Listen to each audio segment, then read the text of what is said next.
Rien ne peut justifier ce qui s'est passé dans la capitale et dans le pays. Rien. Ça sert à quoi d'avoir Bruno Retailleau, ministre de l'Intérieur ? Qu'est-ce que ça a changé ?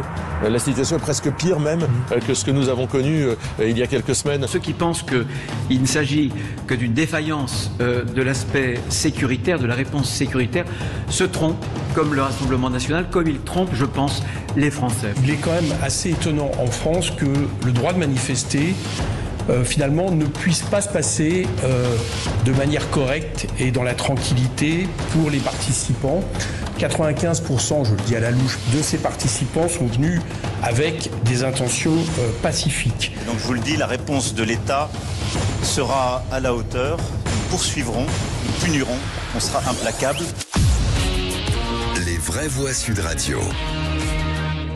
Et la loi déposée par les LR visant à renforcer et garantir le maintien de l'ordre public lors des manifestations avait été adoptée en 2019. La seule chose qui avait été retoquée à l'époque par le Conseil constitutionnel, c'est l'interdiction administrative de manifester jugée contraire aux libertés fondamentales. Est-ce que ça veut dire, Bruno Pomar, je vais commencer avec vous, de dire que cette loi est peut-être trop légère ou pas assez orientée ? Elle n'est pas assez orientée, et même légère, on peut le dire, encore une fois, mais revenir évidemment à la loi de 1970 qui avait été instaurée concernant la responsabilité collective des casseurs, etc., était intéressante. Alors effectivement, les droits de l'homme et tout le monde qui vont sauter sur l'affaire pour dire que c'est pas normal, mais on voit qu'à chaque fois qu'il y a des traductions devant la justice des casseurs, puisqu'il y a eu plus de 500 interpellations, donc c'est énorme. Il faut traiter tout ça à travers les OPJ et les tribunaux, mais encore une fois, quand vous regardez le résultat, au bout, il y a personne qui morfle. Alors que ces groupes sont identifiés, connus, les braves, tous les gens qui sont sur le terrain, les policiers, ils les connaissent parfaitement. On met une cagoule, mais on peut pas justifier. À ceux qui nous écoutent qu'on les connaît, on sait qui ils sont, on sait qu'ils dégradent régulièrement et pourtant il ne se passe rien. Comment ça on peut l'expliquer ? Parce que c'est des dégradations collectives. Encore une fois, donc ils sont plusieurs, et on ne peut pas individualiser l'infraction. Et l'infraction, vous savez qu'il y a un élément matériel, moral et légal.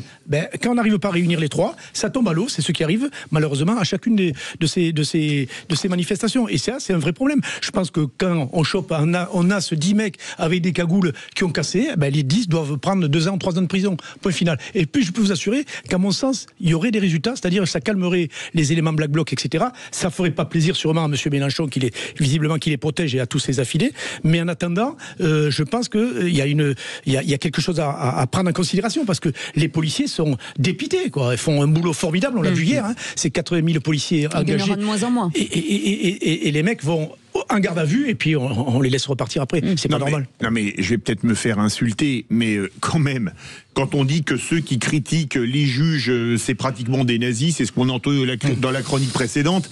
Je rappelle que dans la loi de 2019, il y a un article qui a été censuré.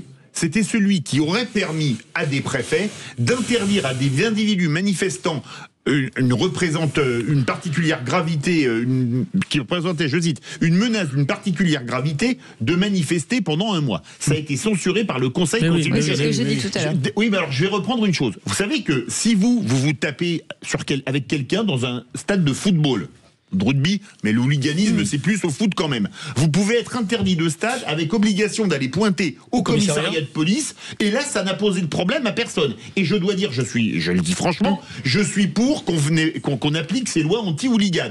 Mais alors, il va falloir m'expliquer pourquoi c'est pas bien de casser ou de se taper dessus sur un terrain de foot, mais qu'on peut tout casser quand on veut en manifestation, et il va falloir m'expliquer en quoi, sur quelle base les juges du Conseil constitutionnel ont pu censurer cette mesure. Parce que c'est la voie publique. On peut pas individualiser, encore une fois, la casse. C'est ça le problème. C'est du privé. C'est que tu as 10 mecs ou 20 mecs qui bastonnent, les policiers les interpellent, les braves généralement, parce que ce sont eux qui sont compétents, ou les CRS spécialisés, et effectivement, chacun se décharge en disant « Non, c'est pas moi, c'est Eric. Non, c'est pas moi, c'est David. » Et voilà, et on reste dans le flou. Et comme là, l'infraction n'est pas caractérisée, on laisse tomber. Il faut sanctionner beaucoup plus durement le fait de porter des masques. Normalement, c'est interdit. Oui, c'est interdit. Normalement, il faut sanctionner beaucoup plus durement. Oui, mais alors pourquoi on les chope pas, les mecs qui arrivent cagoulés, les Black Blocs ? Déjà, il y a une infraction, il a raison. Oui, mais Eric, ils les mettent au dernier moment, les mecs. Attends, ils sont super organisés. Une fois qu'ils les ont mis, qu'est-ce qu'on attend ?